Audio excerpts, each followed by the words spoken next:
and welcome to Still Kicking.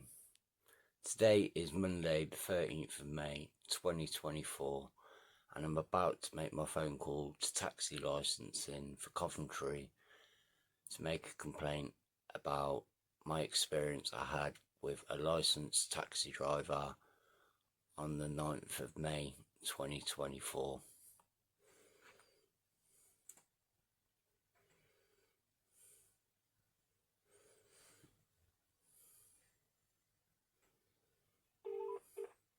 Thank you for calling the taxi licensing for Coventry City Council.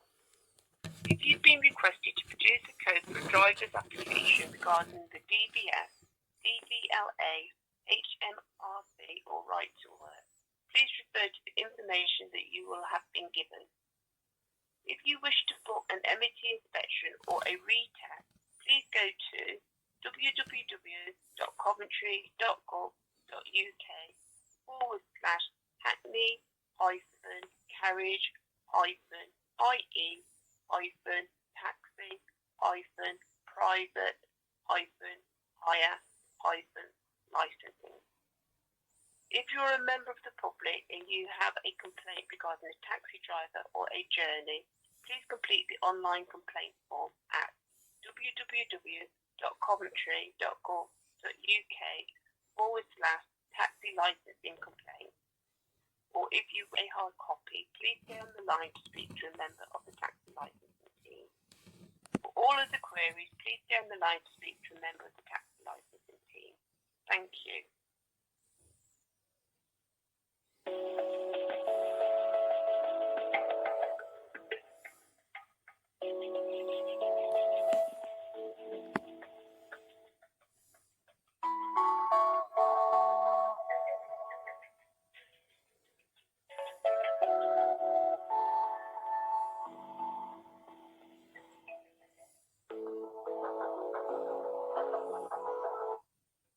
Taxi licensing, good morning. Hello, I'd like to phone up to make a complaint. What it is I'm disabled and I'm visually impaired and there's no way I can do it online. Okay. All right. Are you able, or if I sent you a complaints form, are you able to complete it, or got someone that can complete it for you? Yeah. I can send you like a hard copy in the post. Thank you. And then if you get someone to fill that in for you, then we can take it from there. I've actually got video evidence of it. I've actually got CCTV from outside my house from the taxi pulling up. I've actually gotten him saying that he will take me, but I'll have to get myself in. I had to get out of my wheelchair, crawl into a taxi. I can't walk. That's the reason why I'm in a wheelchair. I had to crawl into the taxi. My children had to load it in themselves. He was then telling me he was ill, quoting the Equality Act to me, just because I can't see his disability, don't mean that he hasn't got one, and he can't help me, and telling me that he'd had cancer. Did he by any chance tell you he had an exemption? No, he just showed me what looked like a laminated bit of paper, with a no wheelchair sign on it.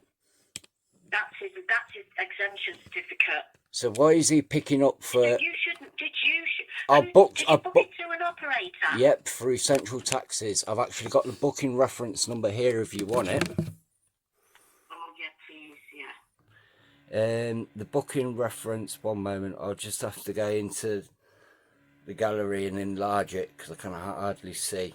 Here it is. Here, the booking. His name is Burpal. I think it is. I know Burpal. Yeah, I know. Yeah, I know most of the names. His number is HD. His registration plate at the time was BV19.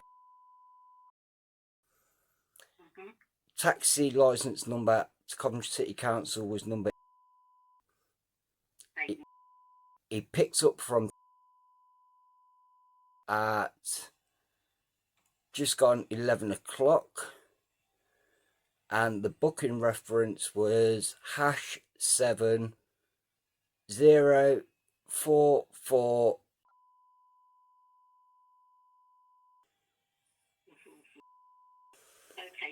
Okay. I've actually got. Did you say the name?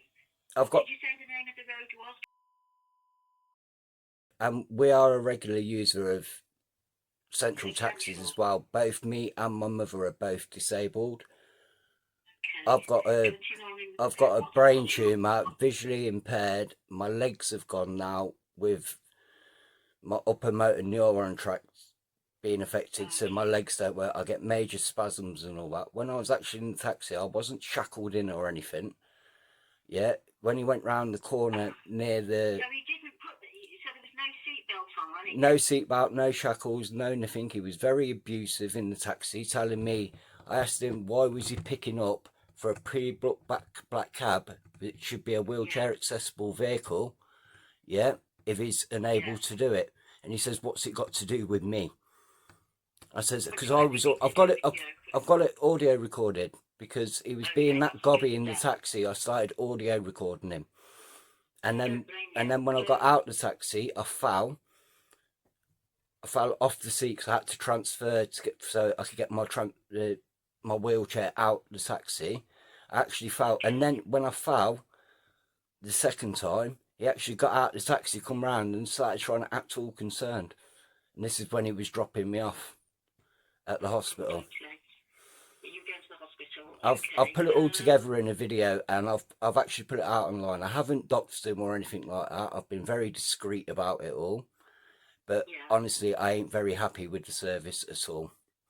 And I've used central taxis for a long time now. Quite central with this because it's not so long since we went into central taxis and asked them all of these questions about how do you take a booking, how do you identify if it's for a disabled person because of the Equality Act and everything. And we were saying, right, so how would you know if other people want information? If it's booked online, how is it identified so they say they're in a wheelchair or with a guide dog or whatever? Yeah, he was actually arguing with me. I said I used a pre-booked service. There is only several options on a pre-booked service. It asked me, do I want to be picked up with a saloon or a black cab? Press option this or this. And when I book a black cab, a Hackney carriage is wheelchair accessible. All Hackney carriages are wheelchair accessible. I've looked into the law on it. Yeah, what we've got at the moment is we've got a situation where we have got, they should be all accessible, but because of the Equality Act for drivers, if you like, which is probably what he was quoting you, this idiot, it's if they've got a medical problem or they've had surgery or had heart attack recently, they get exemptions. Some of them, their GP has said it's a lifelong exemption. So the crux of it is we're in a dilemma because we can't go against what a GP says, so we have to give them the exemption. But then that's why we put this big onus onto the operators to say, for God's sake, don't send the wrong vehicle. If it's somebody that's disabled, make sure you've got a record and that driver doesn't get dispatched to that job. Yeah, and then when I phoned up Central Taxis to make the complaint to get the phone number for use, she was very nice on the phone. She says, I'm really, really sorry about that and everything. But it should have been picked up. But she actually knew that it was a disabled household, the operator, straight away, because she said my mother's name. She went, is that calling? And I says, no, it's Richard. And then my mum says, oh, you all right? How you doing? To her, because it was on loudspeaker. So they know the household as being a disabled household with two wheelchairs. Yeah. Oh, great. Okay, what's your second name, Richard? It's Valence. Okay, so what I'll do, I will send the hard copy complaints form to you in the post. I can actually send you a copy of the video that I've put together if you want. Yeah, well, we probably will need that at some point. We probably will need to do that. So first of all, we'll get the form to you, then we'll get the form back and get it all recorded as a complaint against him. Have you got my address? I've written it down. Road. I just need the Yep. postcode. CV2. Lovely, got that then. So I'll send that in the post to you tomorrow. I'm working from home today, but I'm in the office tomorrow, so I'll get the form and send it over. Okay then, thank you very much for your help.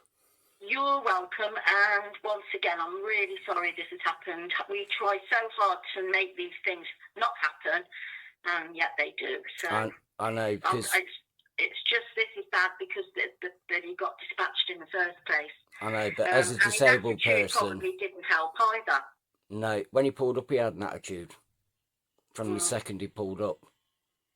Yeah. Okay. All right. Well, I'm sorry about that. So we'll send everything to you, and then we'll obviously deal with the complaint on your behalf. And it's good that you have got that evidence, because it is a really useful tool for us. Thank you very much. Okay. Thank you. Take care. Cheers. Then. Bye-bye. Bye. Bye.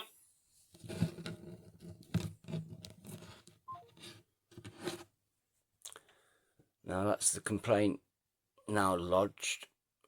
I'm getting a hard copy sent out to me so it can be filled in. I'll also be sending them a link to the YouTube video, and we'll see the outcome. Getting in and out of the TX4 couldn't be easier. Wheelchair users can also travel in the TX4 with ease and complete security. Again, the driver releases the strap on the door, allowing it to fully open. The driver then takes the specially designed wheelchair braces and the extendable seat belt and clips them into place. The back two seats can then be raised and the securing levers fixed in the downward position. This allows more room when loading the wheelchair. The ramp is unlocked using a special tool found in the driver's compartment. This tool is then placed into the door hinge. The ramp is extended and clipped into the intermediate step.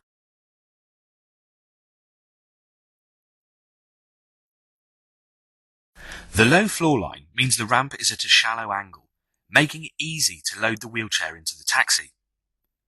The ramp is also suitable for electric wheelchairs. The user should simply be asked to select a low gear before driving up the ramp. The ramp can then be folded back into place and the intermediate step put away. Once in the cab, the wheelchair can be turned around and the braces clipped onto the wheelchair and pulled tight. The mounting points are welded to the taxi itself, ensuring a smooth, comfortable journey. The extendable seat belt allows wheelchairs of all sizes to be accommodated. And when inside, the cab is spacious with loads of headroom. The rear seats can then be lowered again, allowing both wheelchair users and able-bodied passengers to be transported at the same time.